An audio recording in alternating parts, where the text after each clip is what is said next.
তো hello guys বন্ধুরা, ভিডিওটা এখান থেকে শুরু করলাম। দেখো আমার নাকের ভেতরে ফোড়া হয়েছে, কি ব্যথা, নাকটা পুরো লাল হয়ে গেছে। তো কি করি না করি সব তোমাদেরকে দেখানোর চেষ্টা করছি, প্রতিদিন ছোট ব্লগ, মিনি ব্লগ। দেখো আমার ছেলে কলেজ থেকে স্কুল পেরে নিয়ে এসছে, ওখানে মনে হয় গাছ আছে নিশ্চয়ই। কি করবো, রোজকারের কাজ তো বসিয়ে দিয়েছি, ভাত, আলু সিদ্ধ, ডিম সিদ্ধ। আজকে সানডে, একটু দেরি করে যাব, আর একটুখানি বাসন আছে, কাজ এখনো হয়নি।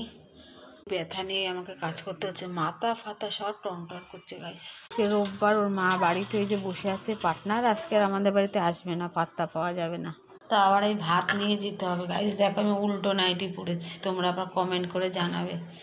নাকের ব্যথায় কোনো কাজ করতে পারছি না, এত ব্যথা। এই আয়না দিয়ে দেখছি, ছোট আয়না দিয়ে। তার পরের পাটে দেবো কি রান্না করি না করি। আজকে তো সানডে। তো টাটা, বাই।